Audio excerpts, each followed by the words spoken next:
Pride and Prejudice, Chapter 11. When the ladies removed after dinner, Elizabeth ran up to her sister, and seeing her well guarded from cold, attended her into the drawing-room, where she was welcomed by her two friends with many professions of pleasure, and Elizabeth had never seen them so agreeable as they were during the hour which passed before the gentlemen appeared. Their powers of conversation were considerable. They could describe an entertainment with accuracy, relate an anecdote with humor, and laugh at their acquaintance with spirit. But when the gentlemen entered, Jane was no longer the first object. Miss Bingley's eyes were instantly turned towards Darcy, and she had something to say to him before he advanced many steps. He addressed himself directly to Miss Bennet, with a polite congratulation.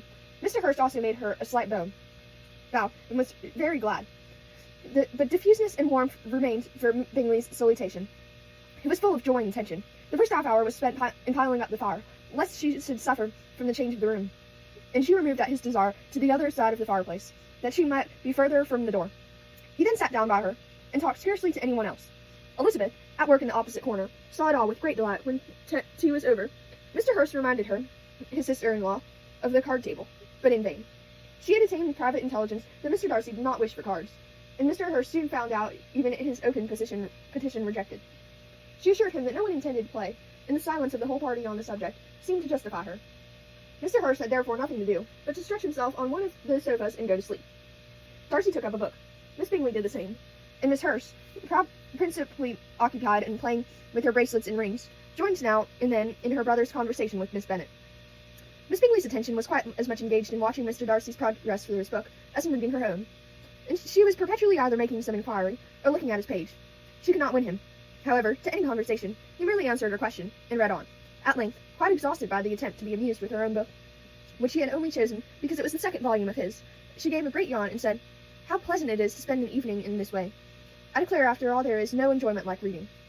How much sooner one tires of anything than a book. When I have a house of my own, I shall be miserable if I have not an excellent library." No one made any reply. Then she yawned again, threw aside her book, and cast her eyes around the room in a ball of some amusement. When hearing her brother mentioning a ball to Miss Bennet, she turned suddenly toward him and said, "By the by, Charles, are you really serious in meditating a dance at Netherfield? I would advise you, before you determine on it, to consult the wishes of the present party. I am much mistaken if there are not some among us to whom a ball would be rather a punishment than a pleasure." "If you mean Darcy," cried her brother, "he may go to bed, if he chooses, before it begins. But as for the ball, it is quite a settled thing, and as soon as Nicholas made white soup, I shall send round my cards." "I should like balls infinitely better," she replied, "if they were carried on in a different manner. But there is something insufferably tedious in the usual process of such a meeting. It would surely be much more rational if conversation instead of dancing made the order of the day." "Much more rational, my dear Caroline, I dare say, but it would not be near so much like a ball." Miss Bingley made no answer, and soon afterwards got up and walked about the room. Her figure was elegant, as she walked well, but Darcy, at whom it was all aimed, was still inflexibly studious.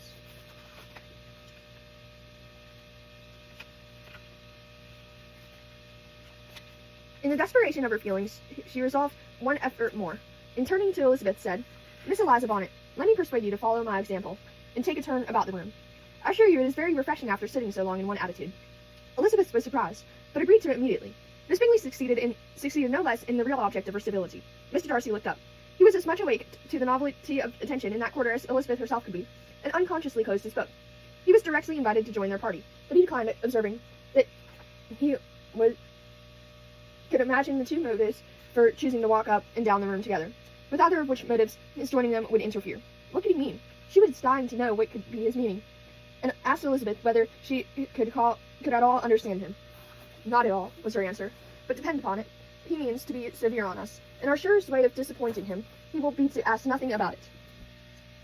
Miss Bingley, however, was incapable of disappointing Mr. Darcy in anything, and persevered, therefore, in requiring an explanation of his two motives. "I have not the smallest objection to explaining them," said he, as soon as she allowed him to speak.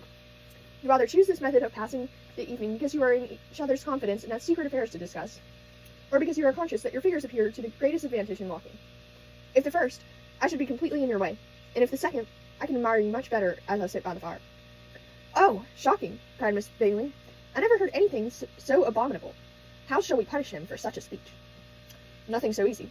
If you have but the inclination," said Elizabeth, "we can all plague and punish one another, tease him, laugh at him. Intimate as you are, you must know how it is to be done. But upon my honor, I do not.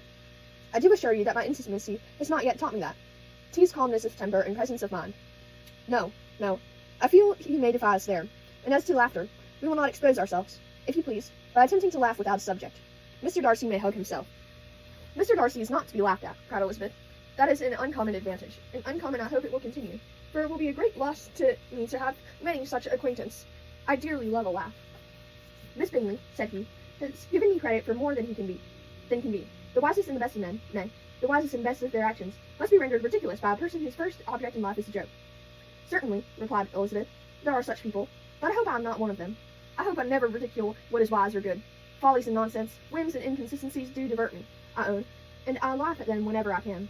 But these, I suppose, are precisely what you are without.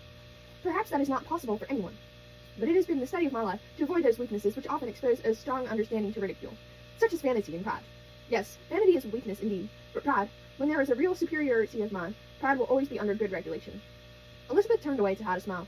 Your examination of Mr. Darcy is over, I presume, said Miss Bingley, and pray what is the result? I'm perfectly convinced by it that Mr. Darcy has no defect. He owns it himself without disguise. No, said Darcy, but I have made no such pretension. I have faults enough, but they are not, I hope, of understanding.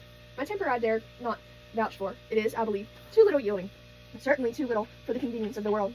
I cannot forget the follies and vices of others so soon as I ought, not their offences against myself. My feelings are not puffed about with every attempt to move them. My temper would perhaps be called resentful. My good opinion once lost is lost forever. That is a failing indeed, cried Elizabeth. Implacable resentment is a shade in a character, but you have chosen your fault well. I really cannot laugh at it. You are safe for me. There is, I believe, in every disposition a tendency to some particular evil, and a natural defect, which is not even the best education can overcome. And your defect is propensity to hate everybody.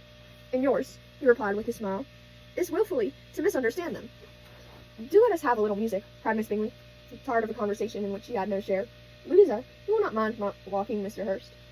Her sister made not the smallest objection, and the pianoforte was opened, and Darcy, after a few moments' recollection, was not sorry for it.